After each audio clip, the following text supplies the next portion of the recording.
It's time for Coffee with the Chicken Ladies, a podcast for people who love chickens. Hey everybody, and welcome. It's Chrisie&Holly from Coffee with the Chicken Ladies. We're here, and this is episode number 161 of our podcast, where we talk about everything chicken, family, fun, and more chickens. More chickens! We drink a ton of coffee. I'm talking a ton, but most importantly, we hug chickens every day. And we kiss them too, don't forget. We brew coffee from a little coffee house in historic Gettysburg, PA. Bantam Coffee Roasters. Holly, and what kind of coffee are we brewing today? Today we're doing Costa Rican because we're thinking about warmer weather and island life. I wish I was there right now. Can we tell everybody where you get a cup of this delicious coffee? BantamRoasters.com. And use our code FluffyButt for 10% off anything on the website, and follow them on Facebook and Instagram. Are you ready to sip some of this delicious Costa Rican coffee and chat? I am, but first, a word from our sponsor. We have some exciting news to share from our sponsor, Grubbly Farms. They're here, new and improved, Grubbly's World Harvest. I'm a longtime subscriber, and my flock love the healthy, nutritious treats, plus orders $40 and more ship free. If you haven't heard, Grubbly's has a fantastic layer pellet and crumble feed. It's packed with plant and insect protein, perfect for those picky chickens and ducks. Grubbly Farms makes food and treats for healthy pets and planet. To support us in Grubbly's, go to our website or our show notes and use the link. Try it today. Okay, so how are you doing? Pretty well over here. Did you have a good holiday? Yes, I'm still recovering. It's just after Christmas. Yeah. And it is the busy time of the year. Now, normally December 26th is one of my most favorite days of the year. Absolutely. Especially when the kids were really little and everything, had to be done perfectly and secret, all the Santa stuff. I could not wait for December 26th. And it was the day where I would wake up, sit on the sofa, drink coffee, and not leave the sofa until they go to bed. That sounds good. It's my favorite day of the year, more than even Christmas. But yes, it's always nice, the nostalgia of Christmas, being together with family, having, Christmas dinner.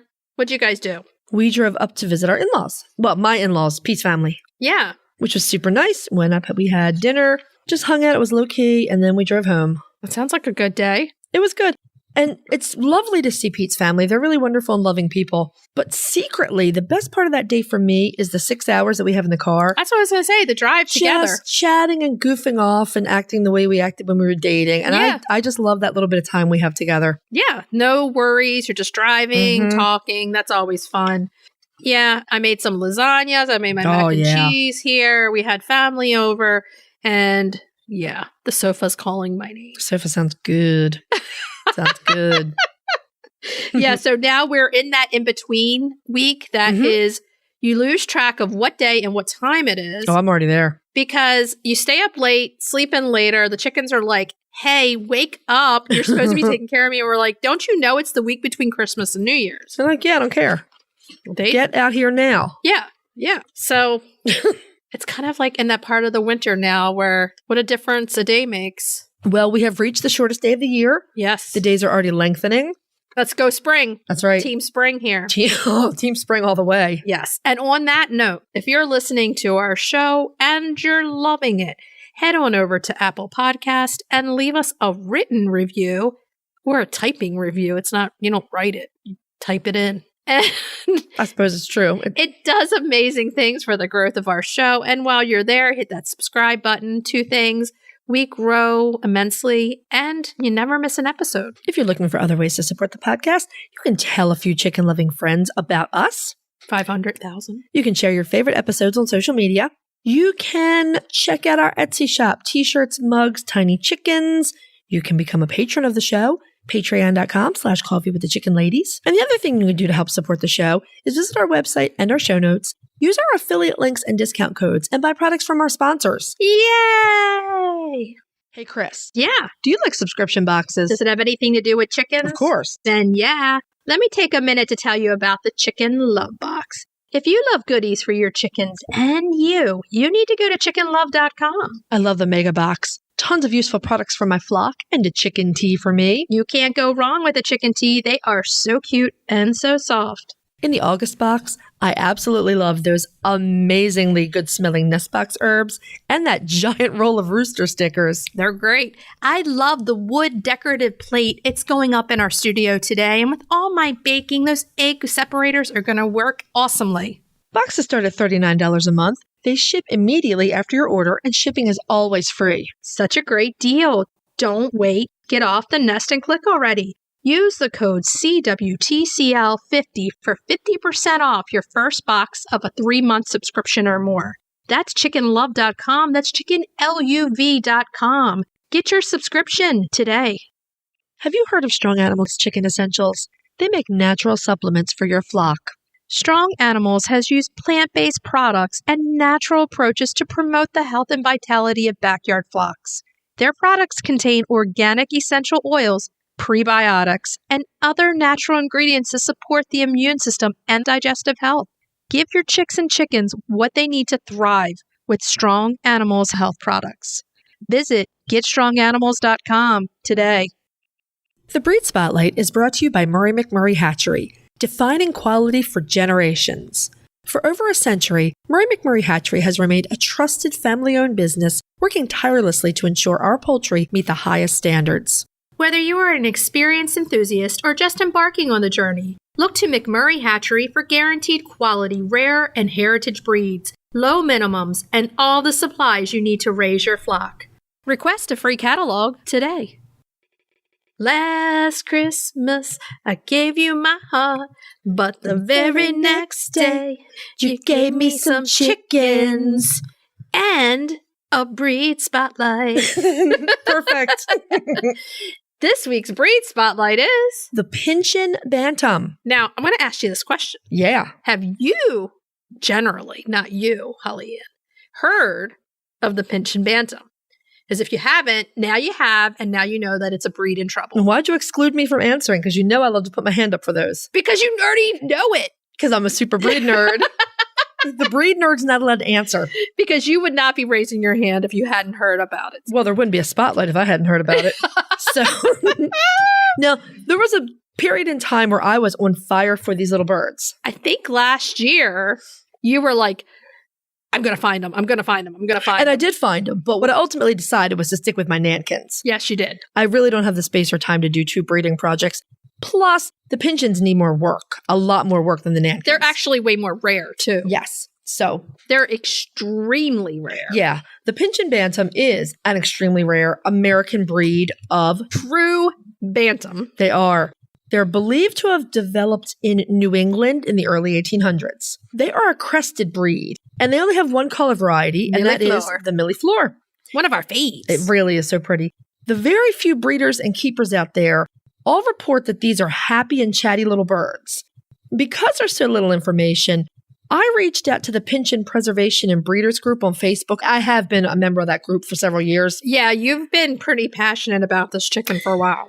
And I hit the jackpot because Rusty Hart, who is one of the longest and best breeders of Pyncheons, answered me with a lot of very useful information. You rang that phone, dring, dring, and he answered. Or I left a message on Facebook and he answered, but that's okay. Now, and I will also say, and without singling out Mr. Hart, there are a couple of older breeders who will not sell their birds anymore. Do you know why? We read that before when we were talking about doing this last year. Right. Why? Because they have sold birds to people over the years and people have let them be killed by predators.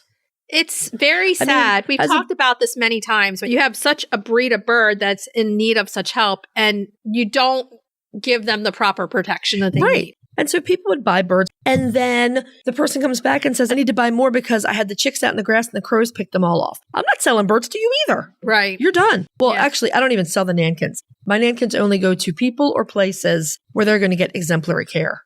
Well, let's talk about George Washington's historic home. Yes, that's where they go. Well, and the livestock staff at Mount Vernon are so amazing. Yes. Yeah, they got my crop this year. So I don't have a copy of the ABA standard, so I wasn't able to check this. But I know that the Pyncheon was included in the American Bantam Association standard from 2014. Okay. And that is generally the standard that breeders will use for the Pyncheon. Okay.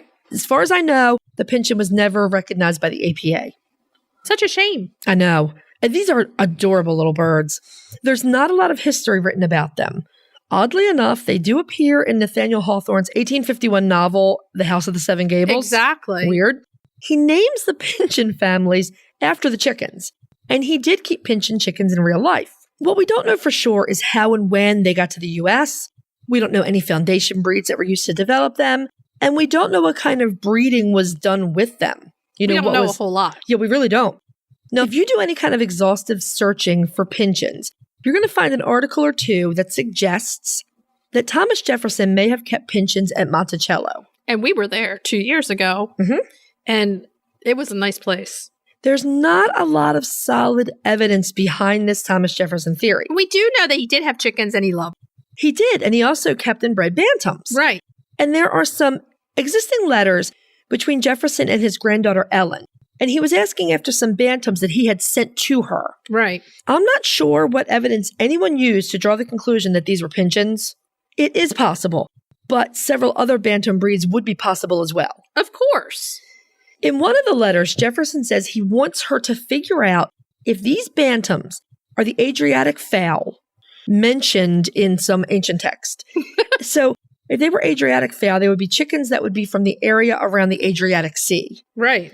If the Pyncheons are of Belgian stock, which I've seen in a couple places, they think the foundation breeds were maybe a Belgian breed, then they probably would not be connected to the Adriatic.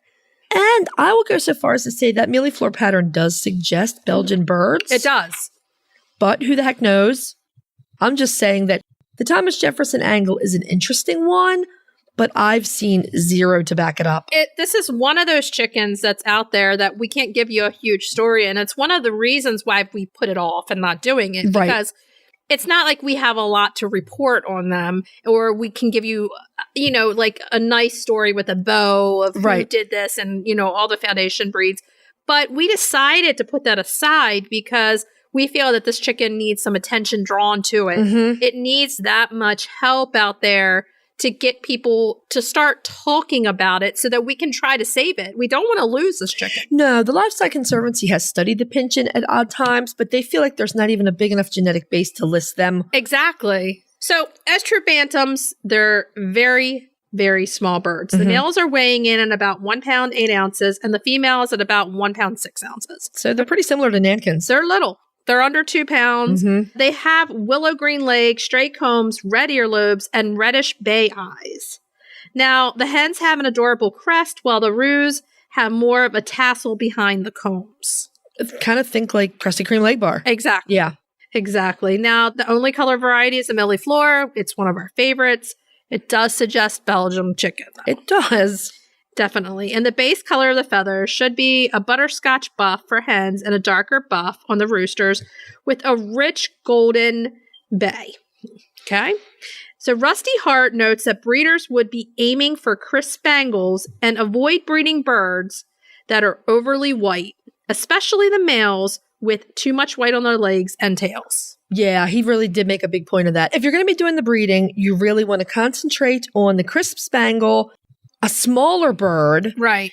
The willow legs, and breeding out that excessive white. Now, the boys have long, beautiful tail feathers. They do. So that's good. And it takes about 2 years for the Millie Floor to fully develop. Yeah, we see that with the speckled birds and the spangled birds. We see that. Mm-hmm. Every year after molt, the birds change. Their speckling becomes more. They fall more into that pattern. And that means if you're breeding, you need to be patient. You can't... Jump to conclusions. A 6-month-old grow out is not old enough for you to evaluate the value of the bird as a breeder. I mean, our Jubilees are now going to be 2 years old, and they're way more speckled than even what they grew in originally. Yep. So it definitely does take some time. So the chicks should be more of a buff brown than a yellow. They generally hatch with their crests visible. Super cute. The cutest chicks of all have visible crests. Oh, yeah. We know this from the Houdans. Not going to go through and not mention a Houdan. No, I'm obsessed with Houdans. Nuh-uh. Never would have guessed it. Now, the adult birds, they should have a deep breast and a proud bantam stance. I mean, who doesn't like that? They're not as extreme as the Saramas. The Saramas are like, yeah, look at my chest. The Saramas hold that award of, like their little chin is on their breast, and it's the Ohio Nationals. That was some of my favorite, watching those little boys push their their chest Like, out. he works out. So the Pyncheons, they lay on average about 3 cream to white eggs per week. And reports say that they're one of the larger bantam eggs. Which is a lot more similar to the Nankins again. The Nankins have a little bit of the larger bantam They really eggs do have also. a big egg for a bantam, yeah. So if you are interested in a bantam, this might be a chicken for you. 3 eggs per week is a pretty average number. They're a little bit bigger, so, you can feed a family a little bit better. They do go broody and they do make great mothers. We know this of true bantams of all except one breed. Look out, Sir John Seabright. Because Chrissy's got it in for you, man. And there are issues with fertility in some of the strains. But at least one of the major breeders that I heard from feels like that's starting to improve. So they're starting to breed that out. Again, this is a game for a patient person. I mean, this takes a lot of care. It does. And it's going to take more than the average of 7 years to get past us. And when we talked to Jeanette Berenger over at the Livestock Conservancy, she tells us over and over again that the average span of somebody in a breeding program is 7 years. 7 years, right. After 7 years, they tend to fall out. And that's not a big deal if they carefully disperse their birds. But if you're just giving them to anyone out there who's not going to take care of them, then you're effectively shooting all of your own work. If you find somebody to take over for you, and if you're done after 7 years and then you find your person that's going to come in and take over, that's the responsible thing to do in the breeding program. Exactly. Like you said, just giving your birds to anybody and just saying whatever, then all the work that you've done over the last few years does nothing for them. Right. The Pyncheon is a bird that must be carefully guarded from predators and the cold. They're tiny. They're under 2 pounds, so they're going to need a heater. So a few years back, when we had those terrible cold snaps in the southern U.S., you remember that? Yes. A startling number of bantams were lost to the cold, including a really tragic number of Pyncheons. Well, this is why we say the bantams do need the panel heaters. That's right. It can save their lives. And I did. That was at the point where I was trying to find my Pyncheons. So I called one of the bigger breeders and was told that the flock was really decimated from the cold. That's just sad. It's terrible. It's sad. So they do make great pets. They're beautiful little birds, and they need, like we said, a lot of help with conservation breeding. This is one of those, people reach out to us all the time. We get a lot of people reaching out to us every day. And this is one of those breeding projects that we would recommend if you wanted to try, is if you're in it for the long haul, right, is a Pyncheon. Because this is a breed that's little, that could use the help in breeding. I feel like with the Pyncheon, and I'm on the fence about this, with the Nankins, I do occasionally have birds that go elsewhere. Very occasionally. I don't sell them. I give them only to the best homes. I will do hatching eggs for people who are responsible with eggs. Right. I don't know if you can just do hatching eggs with Pyncheons and have the same effect, because they do need so much help getting them towards their breed standard. Right. I'm not sure. I don't know the answer to that. This is a project for somebody who's seriously into helping and conserving a breed and wants to devote their time and their effort into helping a creature of existence. It's a real project. As I mentioned earlier, the gene pool is so small that the Livestock Conservancy does not list a Pyncheon on the conservation priority list. That's sad. Yeah. I mean, that's almost to the 1 foot into extinct. Yeah. Oh, yeah. Yeah. It's scary. So this is why we chose this chicken for now and not, without the story, say, okay, well, it's not going to entertain you guys, but this chicken needs the assistance, and that's why we pushed through with it. And back to the care that they need, this little bird is an excellent flyer and will roost in trees if given half a chance. They're little. And that's a recipe for hypothermia in the winter. Right. When you, with a bird that tiny, you need to keep these birds warm and safe. So in general, they're very busy, they're happy, they're active little birds, they're chatty, they're friendly with people. In what way could you go wrong with this bird? Everyone that I heard from that were keeping these love them. They're little talkers. They're super friendly. They're always dancing around. They think they're charming. Exactly. So breeding them will require some time, some space, and most of all, patience. Oh, yeah. Because they need assistance. And it's going to take time. It sounds like they're extremely lovable and well worth it. I mean, they're the people well worth it. Who are working with them love these little birds. And I'm going to see if we can find a photo for the show notes, but they're the cutest little chickens. They are so cute. I've seen one online. Yeah. So getting your hands on the little Pyncheon is going to be the tough part of all of this. And getting your hands on a Pyncheon that approaches breed standard is even harder. So P. Allen Smith does maintain a flock and will sell pairs, which is really good to know at the Moss Mountain Farm in Arkansas. Right. You have to go in person to buy from him, but he does sell. So if you're close enough to do a road trip, Hey, that would be a great place. I heard his home is absolutely beautiful. Yeah. Well, I've seen it for years on the PBS show. Yes, it looks amazing. Exactly. There is a Pyncheon Preservation breeding group on Facebook. I mentioned that earlier. I've belonged to it a few years. You can buy from some breeders there. But what we're seeing on the group is they're really struggling to produce birds with the willow legs. Right. A lot of blue legs, but they need willow. It is a very nice and helpful group. Privet Hatchery does sell Pyncheons, but I have heard repeatedly that they have serious breed faults. Then again, that may be the only way some people can get their hands on these birds to start working. So if you're one of the few people out there that have the Pyncheon, we're begging you, send us a picture, mention us in your story, hit that mention button on your story, and then put our name in, and we can reshare. And we would love to see your Pyncheons, please. If you're looking for a chicken coop that's produced in a planet-friendly, sustainable way, try Nestera. Each coop is made from highly durable, 100% recycled plastic that keeps the equivalent of up to 2,000 shampoo bottles out of a landfill. Their clean, modern design will fit into any garden or run area and comes with an industry-beating 25-year warranty and a range of handy accessories. Simple to put together, so quick and easy to clean, and most importantly, red mite resistant. Your chickens will love it. Quick shipping from Nestera.us. For a 5% discount, use the affiliate link in our show notes, on our website, and on Instagram. Link in bio. Check them out today. Roosty's proudly sponsors Coffee with the Chicken Ladies. They're back with an innovative new product. You're going to want to check this out. It's an extra large set, a 14-pound feeder and 3-gallon water with steep anti-roost lids. They're made of super durable material. You can either stand them on legs or hang them on brackets on your coop or fence. They're easy to remove and clean too. Plus, they look awesome. We personally use Roosties and we're huge fans. So if you're raising chicks or keeping chickens, check out the Roosty store on Amazon or follow the link in our show notes. Okay, so are we ready to move on to main topic? Yeah. We're going through, like right now, it's the week between Christmas and New Year's, and we want to take a look back at our year in review. It's been a very busy year for us. Oh, yeah. Yes, it has. Professionally, with building our podcast and our business, we have been extremely busy. And we just want to take a look back at our year. That's our main topic. And kind of just chat about it. We'll start off by saying thank you to all of our listeners, old and new. Some of you have been with us from the beginning, and that just means so much to us. We love it. Thank you. Thank you. Can you believe our podcast this year actually hit our 3rd year anniversary? I can, yeah. And, you know, it's one of those things that makes you look back and reflect and being grateful. Oh, yeah, definitely. We are very grateful. That we're best friends. We've been together in each other's lives since we were 10. And, you know, we had this idea to have a business together. And, you know, I'm grateful for the team that we have made, you and I. I mean, we do incredible things.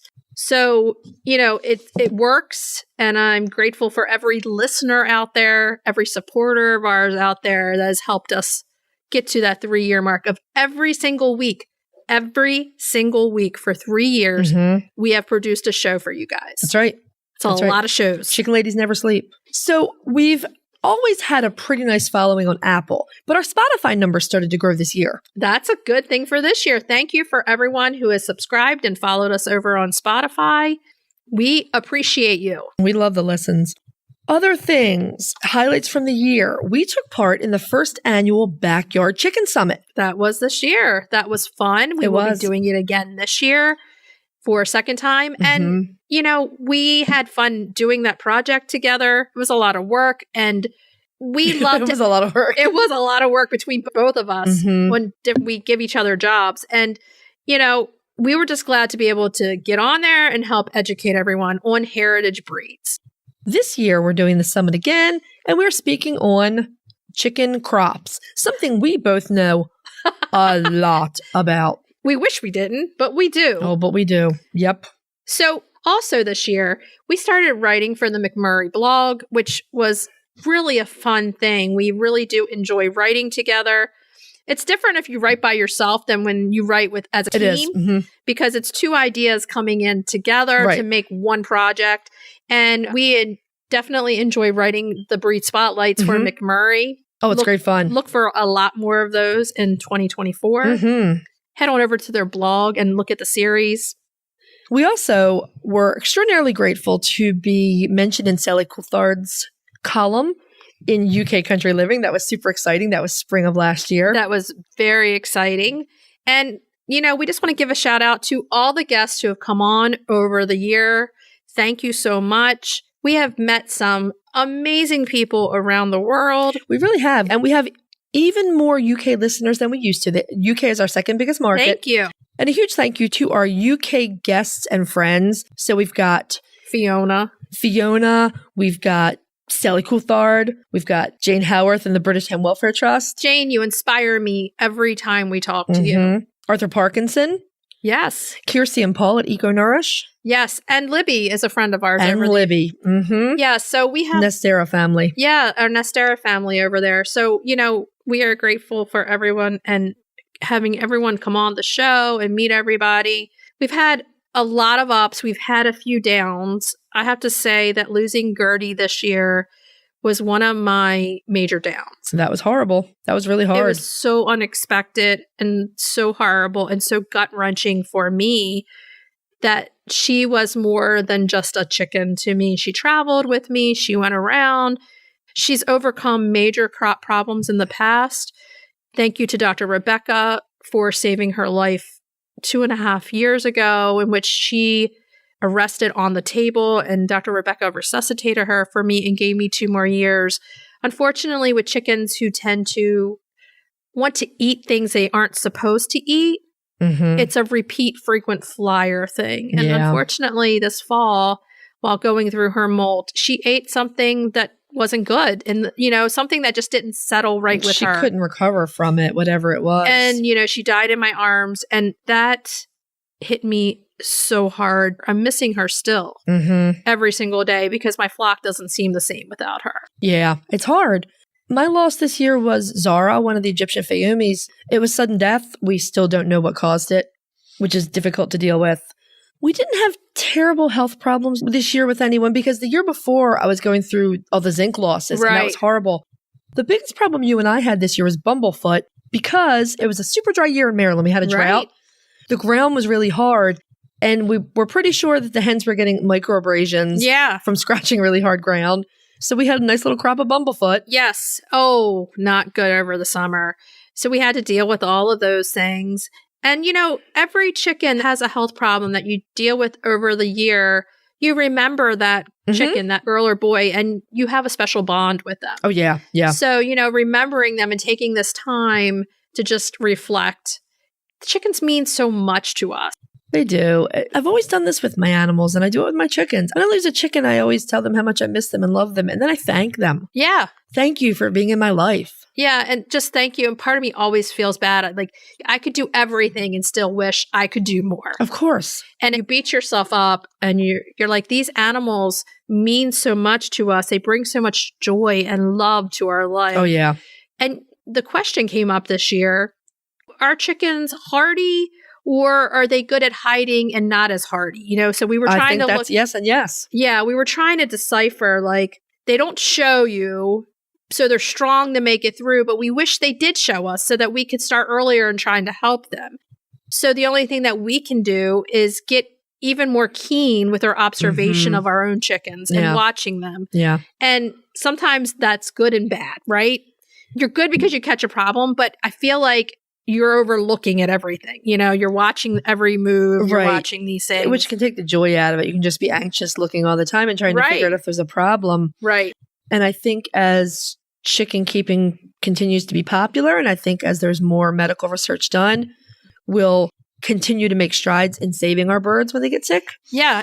I also think more than ever that you and I engage in a lot of preventative nursing and preventative care. Nursing is the key to saving anybody, whether you're a human or an animal, right? Good nursing is crucial. Nursing is crucial. So thank you, nurses. Whether you're human or animal nurses, what you do matters. What you do matters. And the other thing is, while we're thanking people, is thank you to Dr. Rebecca for going out there, for loving chickens and taking their health care to the next level of veterinary care. Absolutely. And giving them the opportunity to get that upper level medical care that they need. We're so grateful to have her in our lives and helping us with this.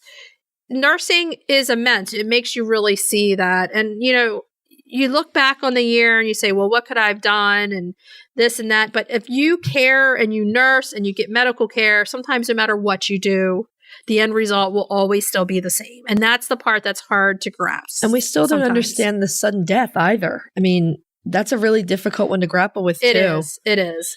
Well, let's move on to something that is just as deep, but is more fun. Let's give our thoughts on the breeds that we got this year, our new breeds for this year. Yeah, let's recap 2023 babies. So I got 2 Dans, Silver Lace Cochins, and 1 Rogue Buff Orpington. Yeah, which because I lost my Buttercup this year, right? Which was another hard one to handle. Yeah. So those babies are extra special to me. They really are. Mm-hmm.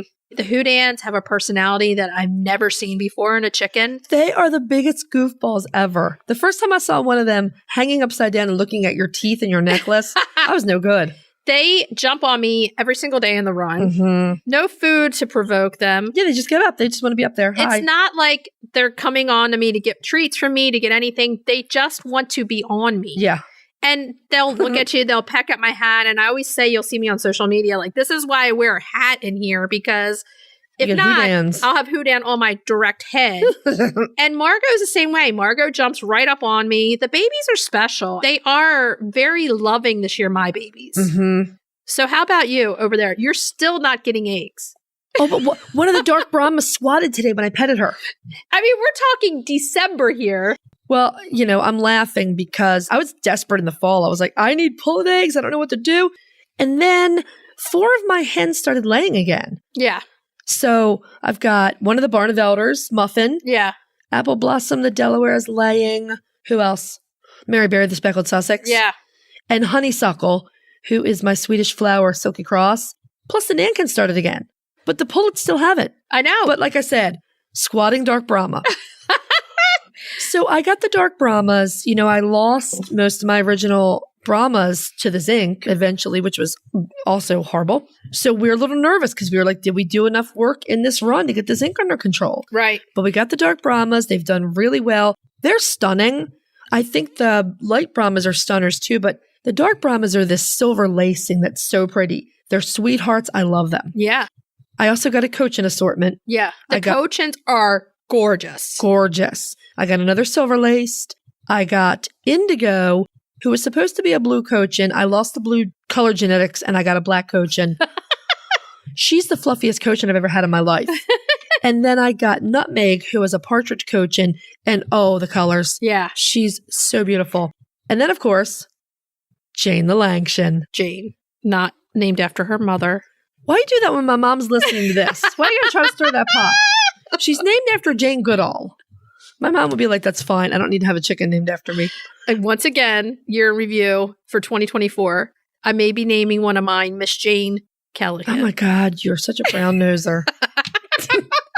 But Jane the Langshan is so beautiful, so sweet, so funny. I don't know why I didn't get Langshans before now. I think we got just a great bunch of babies this year. And you know, we made good selections. We made good selections for our flock. You know, flock planning starts now. It does. And these babies are so beautiful. Their feathers, like the quality of them.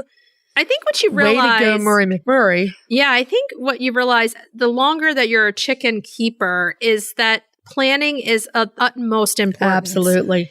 Planning your flock, planning your breeds, learning the breeds and what they represent in your flock will help keep a more calm, peaceful area for everyone. When you and I were completely candid with ourselves, and you know, we have a lot of experience with chickens, so we kind of know how to gauge ourselves and our wants, but we wanted this year chickens that are beautiful, that would fit into our flocks with minimal drama. And that's what we got. Yeah, that's what we got. So, I mean, my big girls hadn't had new babies in with them for probably 4 years. Yeah, you were a little nervous about how that would go. And I entered 7 babies in with them. And it took me longer. I was patient with myself, but there have been no problems. Knock on wood. So fantastic. This year has been, all in all, a very happy year.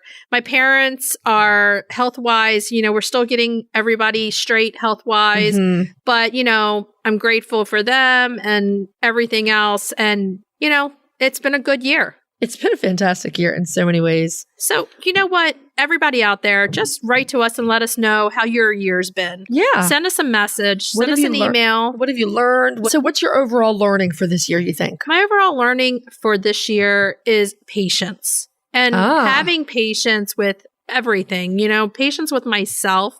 I'm a bit of a perfectionist when it comes to things. Nuh-uh.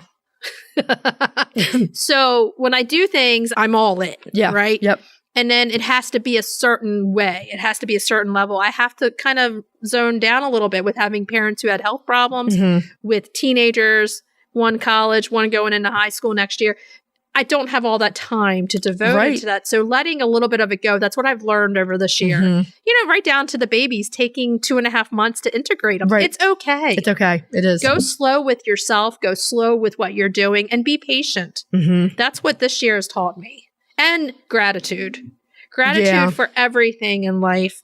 This show, our partnership in our business, I'm grateful because not a lot of people would be able to work as closely together as we work together every single day. Right.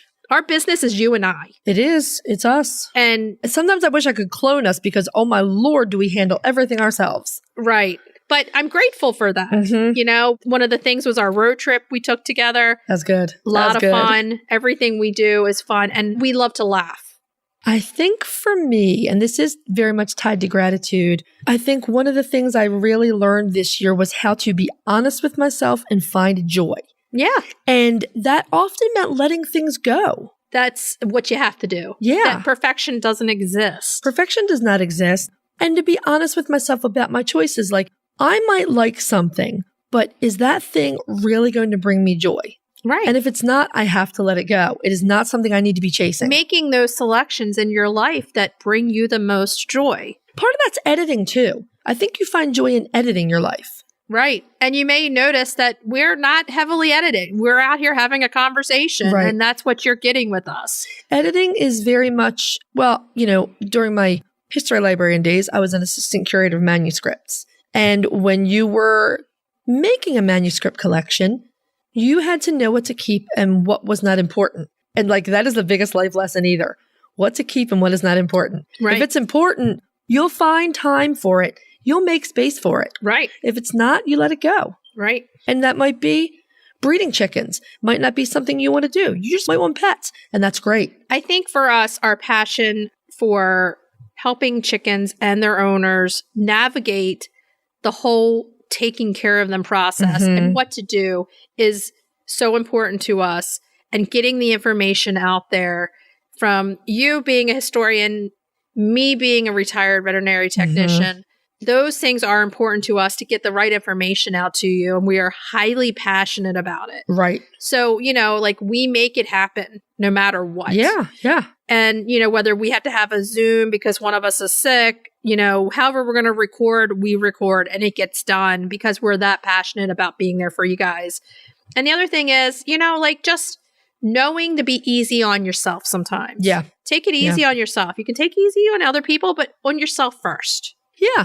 And again, I think, and it's a lifelong process, being honest with yourself is a huge part of it. Exactly. So reach out to us if you want to tell us what you've learned this year. Email us, message us. We'd love to hear from you. We would love to hear it. Okay. So, and now it's about that time for cracking the eggs. Cracking those eggs. So this week's cracking the eggs is a shrimp and egg pate. Now it sounds a little fancy, but it's not. Kind of sounds weird too. But it's good. It's really good. Now, it's something that we eat while we're recording because we're so busy recording. It's kind of a fun make ahead you can do if you just want some light appetizers for New Year's Eve. Think chunky dip. It's essentially a chunky dip. It's thick and it's better spread on crackers and veggie slices than actually dipping into it. Right. You're going to need a little cheese knife to put with it so that you can cut it and put it on. I mean, if you're trying to visualize it, I think the best description will be something between pate and a terrine. It's really good. Because I did pack it into a mold and it was nothing fancy. I just used a small Gladware container, lined it with plastic wrap. And this was a really fun vintage find. We served it on a vintage goose appetizer plate. Exactly. It was really cute. And the other thing is the girls were here with us. Yeah. And they dug into it too. We kind of devoured it. If you don't want it molded, but you still want it to look fancy, you can roll it into a log, or you could even just dump it on the plate and maybe surround it with the crackers or baguette slices. I mean, think of any kind of mold that you have. It can take on the shape of whatever you want it to. So it's actually really fun. So let's look into the ingredients that we're going to need for this pate. It's 2 to 3 hard-boiled eggs, and they're going to, of course, be peeled. I mean, don't be trying to cut them when they're not peeled. That's not delicious. Crunchy and high in calcium. A cup of cooked shrimp, tailed and deveined, of course. A half a cup of roasted red peppers. 4 tablespoons of butter or dairy-free butter, and you want this butter to be cold. 4 tablespoons, which is 2 ounces, of cream cheese or dairy-free cream cheese. 1 to 2 teaspoons of Old Bay, and what I like to do is go closer to the 2, maybe even more, and then you're going to need a little additional to sprinkle it on the top. Yeah. And a half a teaspoon of dried dill. Or you could probably use fresh dill, too, just use a little less. Absolutely. Okay, you're going to combine all of your ingredients in the bowl of a food processor. Pulse until the mixture looks the way you want it. We like it a bit chunky, more like a terrine again, but you can process it down into a smooth paste if that works better for you. Right. Now, just to make sure it was possible, you can chop it with a knife and stir everything very well together in a mixing bowl if you prefer. I did that just to make sure it works. Exactly. Yep, and it does. So you're going to spray or oil whatever container you want to use as a mold, although I really like going a little further and lining it with plastic wrap that's been sprayed, just because it's so much easier to turn it out. Oh, yeah.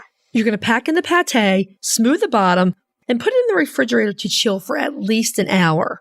You're going to unmold it onto your serving plate or platter, serve this with the small knives for spreading, and voila, you have an easy and delicious New Year's Eve or other holiday app. Or just, hey. We made dinner out of it, really. It was our dinner because we didn't eat that day we were working. It was really good. You can serve it with gluten-free crackers, regular crackers, anything that you would normally serve it on. I think it works better on something like bready versus vegetables because it is more of a slice like kind of thing.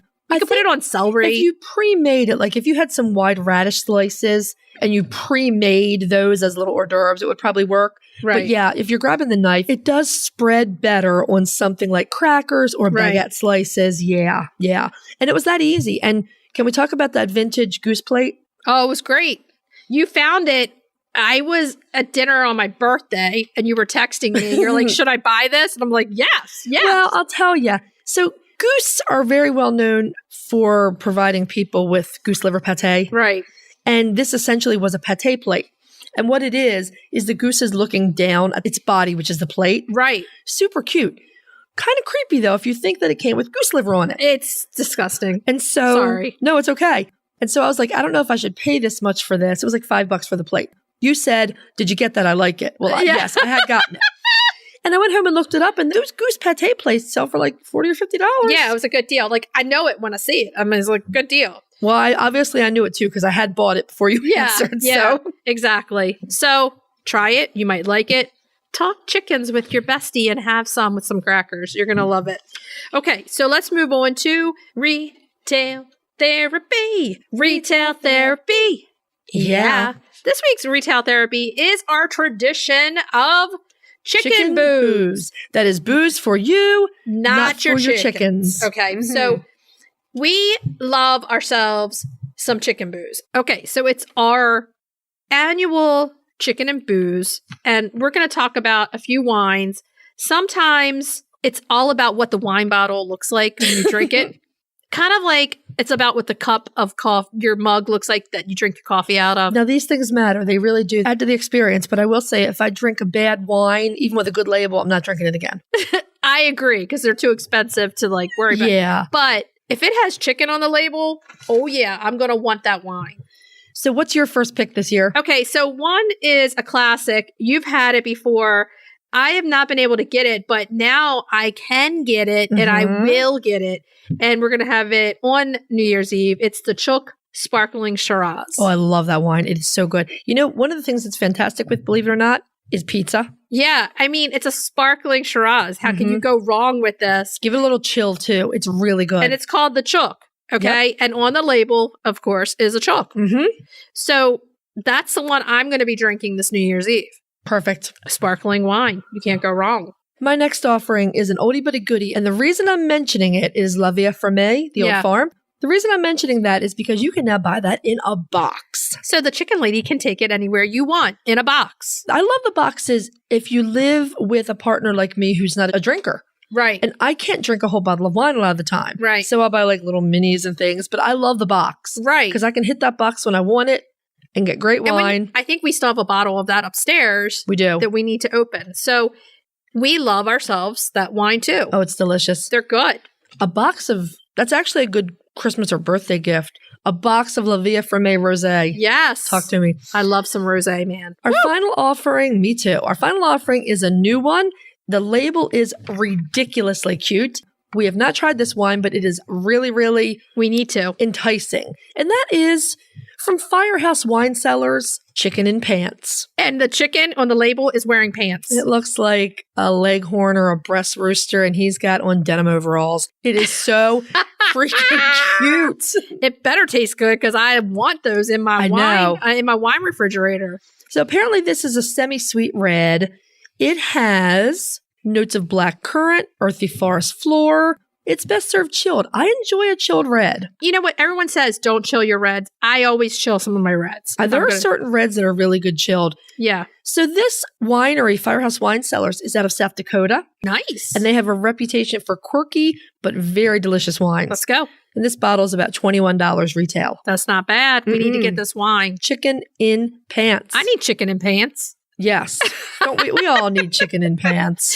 And we need the chook. And we need all of the wines with labels of chickens on them because it's nothing better than to look at the label on there. Do you remember when we were kids and we would stare at the cereal box while we ate the bowl of cereal? Yeah, you would actually read the cereal box. It was a thing we did. It's weird. And we would sit at the table and the cereal box would be completely just sitting in front of us and we'd be eating the cereal, reading the box. Well, some of them, like Captain Crunch, would have mazes or word searches on the back. Yeah. So we want to sit here and stare at the chook, the chook on the wine bottle. Chicken in Pants. Okay. So for New Year's Eve, definitely.